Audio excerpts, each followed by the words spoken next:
Another thing, what is it to be spiritual? What is it to believe in religion? There's a difference between both, actually.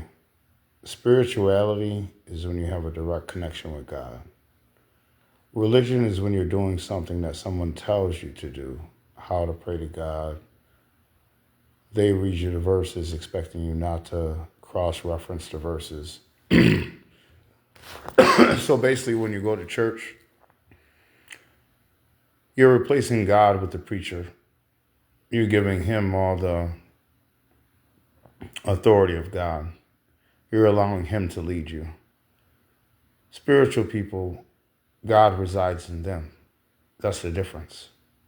They're in constant communion with God from the time they wake up to the time they go to bed. They're asking God what they should do, how they should do it, which way they should go. They're in constant communion, constant conversation, especially the loner. You know what I mean? He only has God. He don't have any friends. He don't have anybody. He don't trust anybody. But he trusts God. He knows that God's going to, you know, put him through some things. But they also know that he's never going to lead you in the wrong direction. You know, not like human beings. That's why you always see a loner by themselves. And if they're in contact with you, it's not for long. You know what I mean? People don't want to come to God because it's hard. It's a lot of pressure. He expects a lot out of you. Way more than humans expect out of you. You know? He wants the best for you. But in order for you to get the best from him, you can't straddle the fence. That's it, point blank. I mean, I've written about my car accident in 2008. Losing everything that God gave me. Not materialistic things. Wisdom, I was cut off from certain things that he gave me. I could say it in simple forms that other humans don't have. Took it away from me. And from 2008 to 2024, just 3 months ago, took everything away from me. You know, and I'm in a restoration process right now where he's giving me little bit by little bit in order to trust me and see if he can trust me with what he's given me. So there's no more straddle on the fence on my part, actually. Yahweh knows I'm 100% with him, 110%. You know, I'm willing to die, kill, and be killed for this mission and purpose that he's put me on. You know, to spread his message across the four corners and don't allow anything such as tree bark, meaning money, to get in the middle of that mission. Because that's where I see most people, great men and leaders, were tore down and compromised for money. Every one of them. You name one, I could tell you exactly how they fell, how they were compromised, and show you how they changed their tune right after they were threatened. They weren't willing to die for what they said they believed in. You know, they folded, you know, once they figured that everything could be taken away. Because what these people do, they shut your bank accounts down. They threaten your family. They mess around with your computer. Pull things out your email. It's a lot. It's a lot. You become a targeted individual when you know too much and when you speak too much of this peace and freedom thing. Like, I've been targeted for years. Believe it or not, but it is what it is. People say I'm paranoid, so I just started shutting up about it. I don't tell nobody, but yeah, I'm super targeted. You know what I mean? My mail doesn't come to me. You know, a lot of my mail's ripped open when I get it. I got a P.O. box. Some of my mail don't even go there. So, you know, the only thing I can really think of is that forces higher up think that I'm doing something I'm not supposed to be doing. So they're checking every single thing that comes across in my name, period. This has been going on for years, you know. Like I said, I'm a quiet person. I don't really brag. You'll never hear me brag about what I've done in my life or who I met, who I know. You know what I mean? It's not really a big thing to me. People are just humans. I met some of the most famous people that you guys worship and most people worship, 85%, I guess. I just talk to them like regular individuals. They doing something stupid. I tell them it's stupid. You know, they respect me for it. You know, I don't kiss nobody's, you know what, for no money. I don't care how much money they got. It's their money. I appreciate that. Hey, that's yours. Keep it.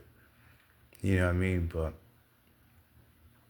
I've never been an individual that looks at another person for what they have and judges them off of that. I always judge a person off their character and how they move and how they treat people. If you got a bunch of money, you treat people like trash, I have no respect for you. I don't care who you are. You know, I've never bended, I never folded, and I don't break. I've been locked up all over this country. Never told on nobody, but a lot of people signed statements against me. You know, I was facing 5 to 15. Didn't budge, didn't break. You know what I mean? For a burglary that somebody else committed. You know, that's not my MO. They looked at my chart. That's not my MO. I don't burglarize shit and break into things. That's not who I am. You know what I'm saying? I got a million ways to get money. It don't have to involve stealing, hurting nobody, or robbing anybody, period. There's so many different flexible ways to get money. You know what I'm saying? All I got to do is get a pad of paper, a pair of dress shoes, some slacks, and a tie. I go knock at your door. You gonna give me some cash or a check, guaranteed. You know, but I don't use the things that I know for evil, only for good. That's why I'm so misunderstood.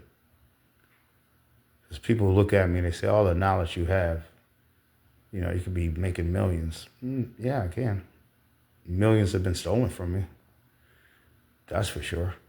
You know what I'm saying? But I've never been a money-hungry individual. You know, I appreciate my portion for the day. That's it. There's nothing much I could do with tree bark. It's just money. You know, I never seen a brake truck following a hearse. Never. And I'm almost 50. I don't think I will. Unless it's parallel. But that's a whole nother story. Just really aren't here to say soften your heart. Don't let these things stress you out. You know, you lose a lot of time and a lot of life worrying about things you can't control. Control the things you can. The things you can't, find a solution. You know, I'm a solution-based person. I don't worry about the problem. Once something hits me, boom, what's the solution? Who could I talk to? Who could I call?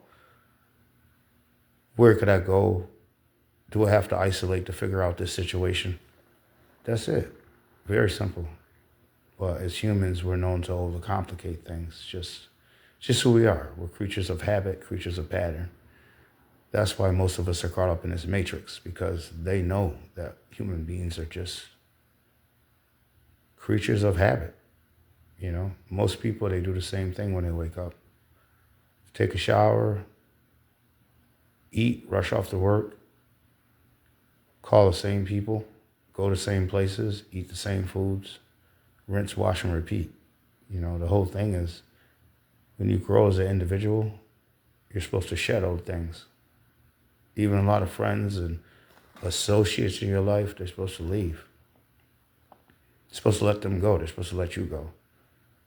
Everybody can't come with you. You're going to see people you know for 30, 40 years. As soon as you start doing things and shaking and moving in a different way, they ain't going to like that. You start talking in a different way, they ain't going to like that. You know, they feel like you're better than them or you think you're better than them. And it has nothing to do with that. You're just trying to change and reform and go through a stage of metamorphosis, such as myself. You know, I've shed the old Duran, you know, changing my government name to Naeem Hiroshi. You know, that's what God told me my name was.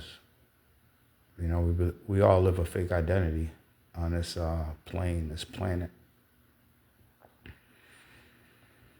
We're being constantly manipulated and pushed and pulled in ways that none of us want to be in.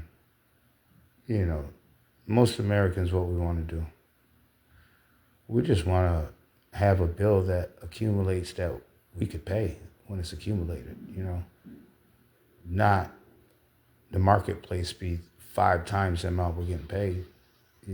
Trust me, they know what they're doing. As long as you keep a man or woman under pressure and stressed out and confused, they won. But once you start being a solution-based person, calculated, and any adversity that comes your way, you already have a solution before it hits, you're unstoppable. You learn not to argue and tongue wrestle with people, you're unstoppable. You know what I'm saying? I know when a person's trying to engage in an argument with me, they're frustrated with themselves. Not me. It ain't got nothing to do with that. I just look them straight in the eyes. I don't care how big you are or who you are or what title you hold or whatever. I just look you in your eyes. Doesn't matter to me. I don't worship a job. If someone at that job trips, guess what? I'll quit, ask for my paycheck the next Friday, and go get another job. More than likely, it'd be more high paying and more prestigious than the last one. Who cares? There's 8 billion people on the planet. A lot of these people will give you an opportunity if you just ask.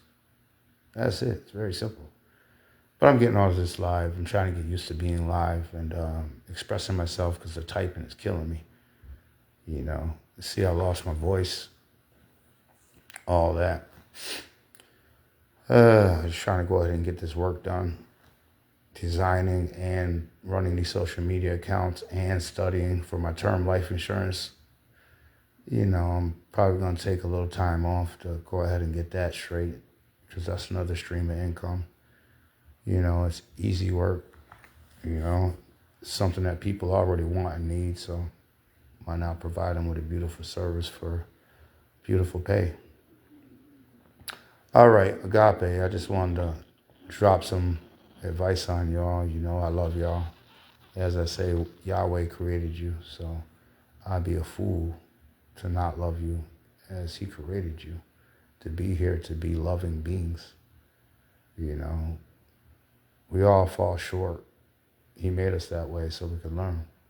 So, Agape.